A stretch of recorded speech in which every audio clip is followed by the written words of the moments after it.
Hello my dear students, in this class I am going to explain Gauss law or Gauss theorem.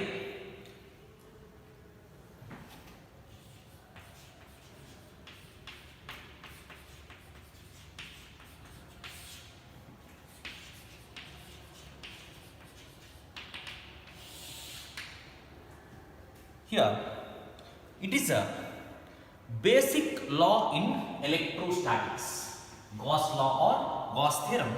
It is a basic law in electrostatics. Even Coulomb's law can be proved by using this Gauss theorem or Gauss law.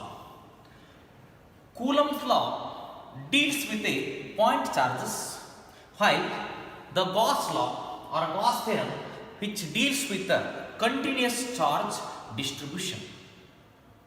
It deals with a continuous charge distribution within the surface. Already we have studied the types of continuous charge distribution. They are linear charge distribution, surface charge distribution and volume charge distribution.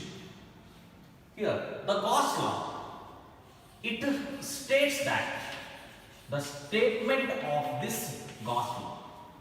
Suppose we have considered this is a surface. This is called here Gaussian surface.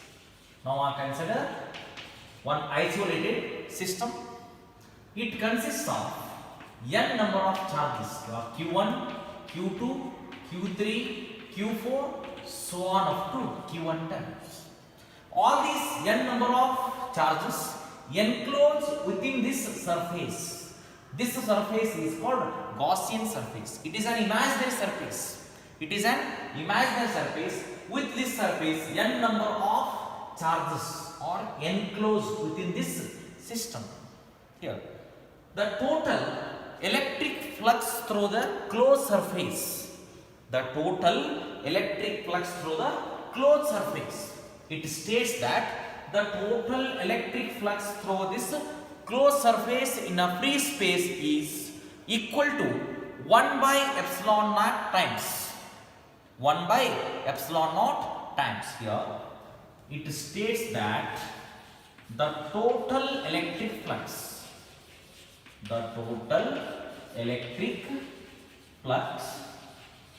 through any closed surface, the total electric flux through any closed surface in a free space is equal to 1 by epsilon naught times of algebraic sum of all the charges, algebraic sum of all the charges within the surface. This is the statement of Gauss law in electrostatics.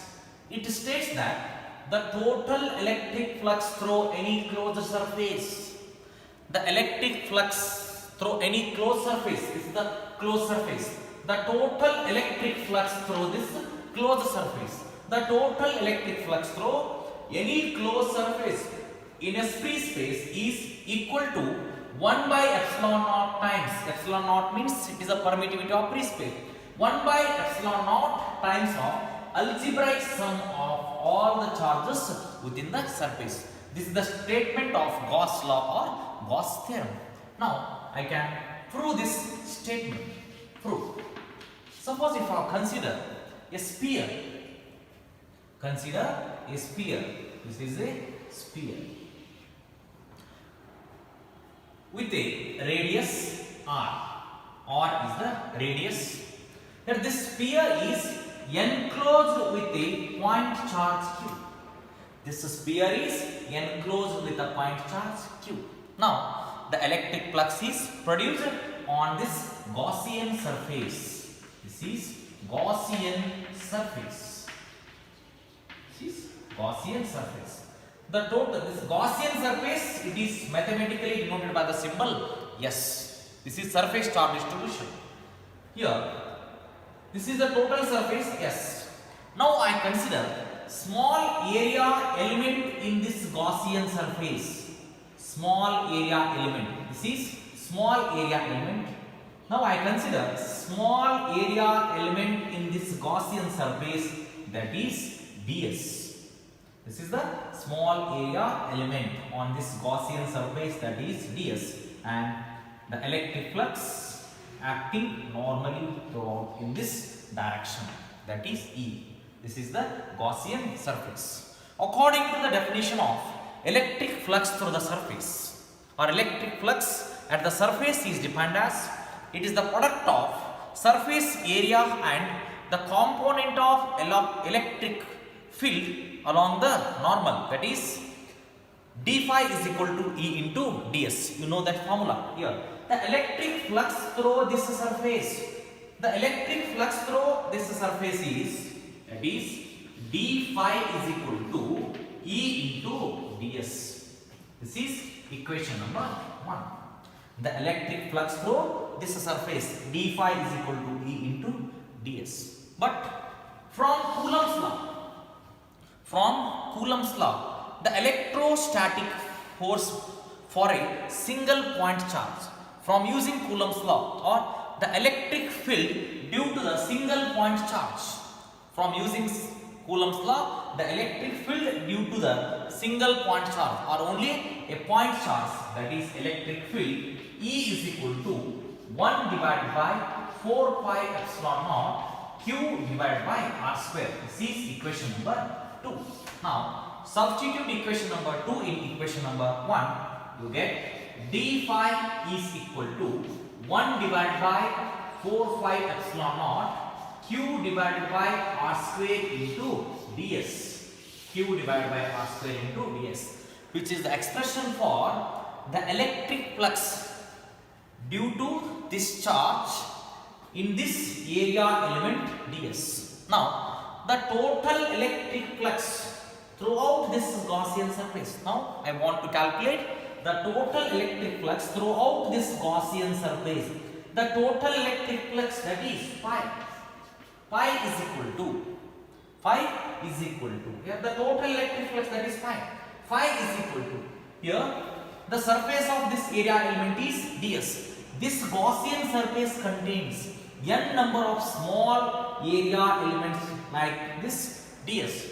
The total electric flux throughout this surface, that is phi, is equal to 1 divided by 4 pi epsilon naught into Q by R square, sum of all area elements ds into ds.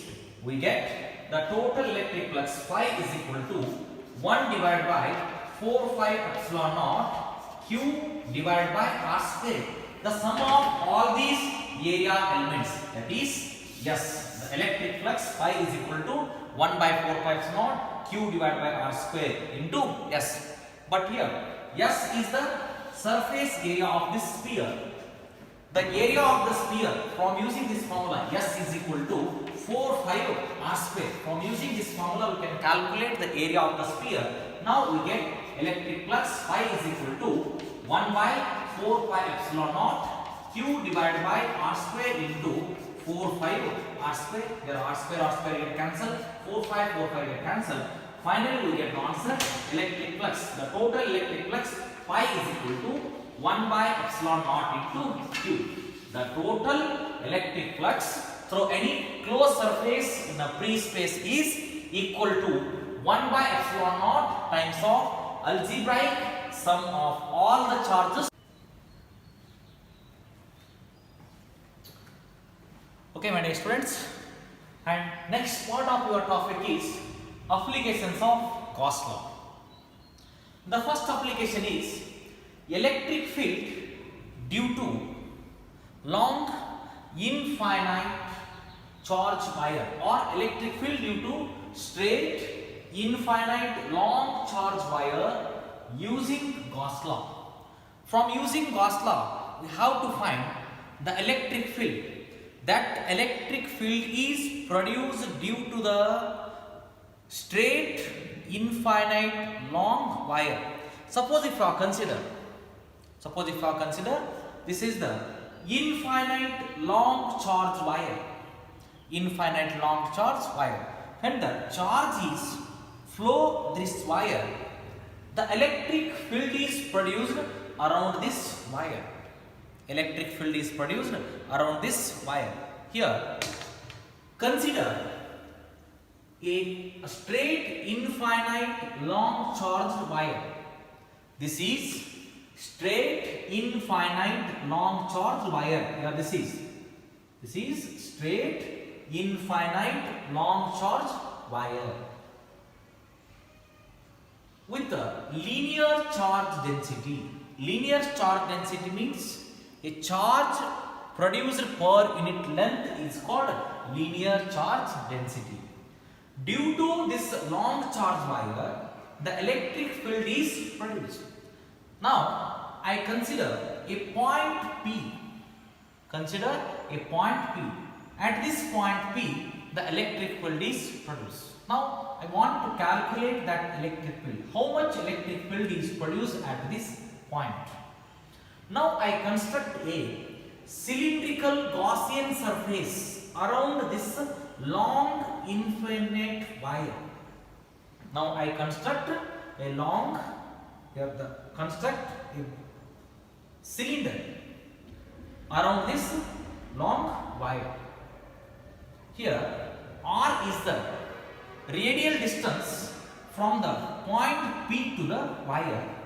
This is the Gaussian surface and this is the cylinder. Here, construct a cylinder around this long wire. Here, the point P lies on this surface. L is the length of the Gaussian surface and the electric field is produced in this direction. The electric field is produced in this direction. We know that the formula, the electric field or electric flux due to the surface. Electric flux at a surface is defined as it is the product of the surface area and component of electric field along the normal. Here, the electric flux through this surface. The total electric flux through this surface is 5.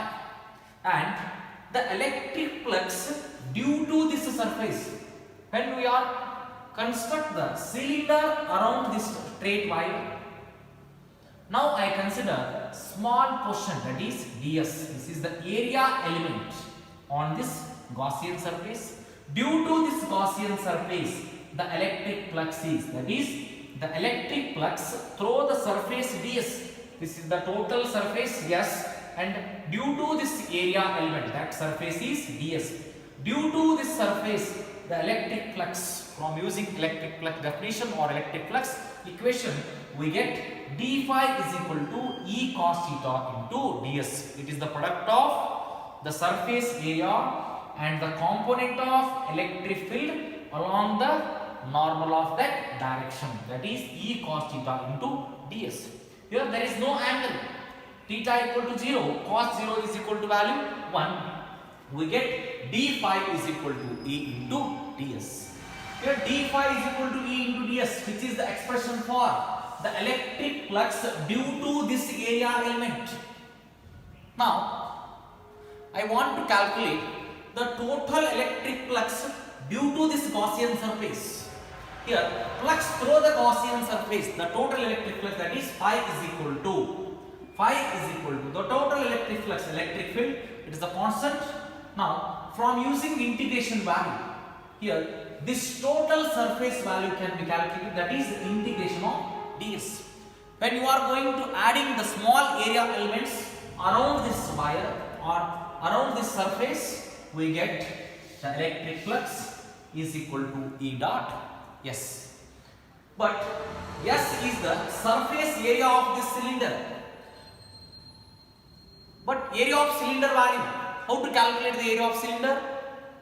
We know that the formula, the surface area of that cylinder S is equal to 2 pi r into L. L means, that is the length of the cylinder, 2 pi r, the circumference of the cylinder. Length of the cylinder and circumference of that cylinder, we get the value 2 pi r into L.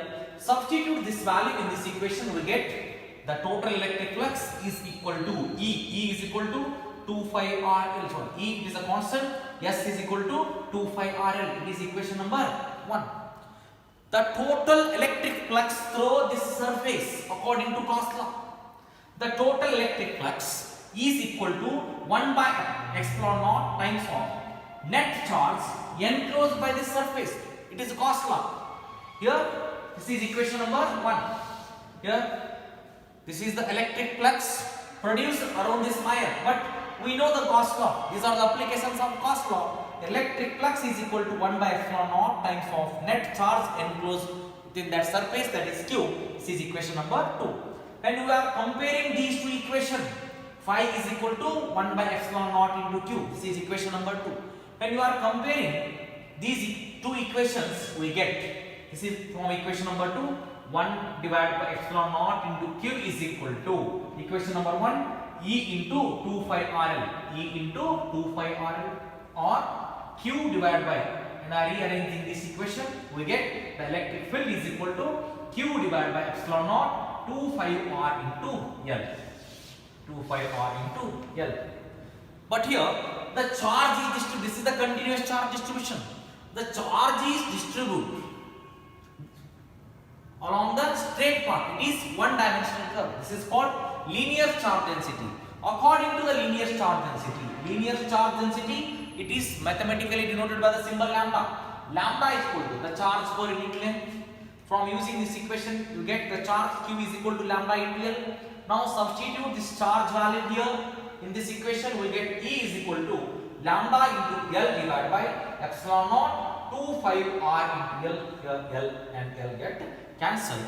We get electric field due to the long straight infinite wire or infinitely charged wire using Gauss law. E is equal to lambda divided by 2 pi epsilon naught into R. Here E is the electric field is produced. Electric field is produced due to straight infinite long charge wire. Lambda is the linear charge density. 2 pi is a constant, epsilon naught permittivity of free space. Here R is the radial distance between the where the electric field is produced at that point. R is the distance between the point P to the here uniform charge density wire R. The distance between wire to the point P, that distance is taken as a R. E is equal to lambda divided by 2 pi epsilon naught into R. Suppose express this equation in vector form. Electric field, it is a vector quantity. Electric field vector E is equal to lambda divided by 2 pi epsilon naught R into unit vector n cap. Unit vector n cap. Here also the lambda means this is linear charge density. R means it is the distance between the point P to the wire, and unit vector n, it is the radial unit vector in this plane. The radial unit vector in this plane perpendicular to the wire passing through that point. This is about electric field due to straight infinity long charged wire using Gauss law. This is very important derivation. It is a very simple concept here. Consider a long straight wire. When you are going to consider a long straight wire, the electric field is produced. If I consider a point P, at this point P the electric field is produced. I construct a Gaussian cylinder or Gaussian surface. It is in the form of cylinder or cylindrical form. At this point, the total electric flux is, that is phi, due to this area element. That is d phi. This is the area element ds. Electric flux through the surface is d phi is equal to E cos theta into ds. Here the theta is equal to 0 degree. Both are moving in this direction. Electric flux. The number of electric field lines normally passing through this surface is called electric flux. Theta equal to 0 and cos 0 equal to 1. That is d phi equal to E into ds. The flux through this Gaussian surface. When you are going to calculate the total flux from using integration, you get this value. Electric flux is equal to E dot S, but S is the surface area of that cylinder. The area of the cylinder formula, circumference of the circle into length, 2 pi r into L. When you are substituting this value in this equation, we get electric flux is equal to E into 2 pi Rl. From using Gauss law, the total electric flux through the closed surface is equal to 1 by epsilon naught times of algebraic sum of all the charges enclosed within that surface, that is phi is equal to 1 by epsilon naught q. When you are going to comparing these two equations, we get E is equal to q divided by epsilon naught 2 pi r into L. But according to the linear charge density, we know the formula, the charge per unit length, linear charge density, it is mathematically denoted by the symbol lambda. Finally, we get the answer, electric field due to the straight infinitely long charge wire, that is E is equal to lambda divided by 2 pi epsilon naught into R. This is about the applications of Gauss law. This is the first application, electric field due to the long straight infinitely charged wire using Gauss law. In the next class, I will discuss another two applications. Thank you.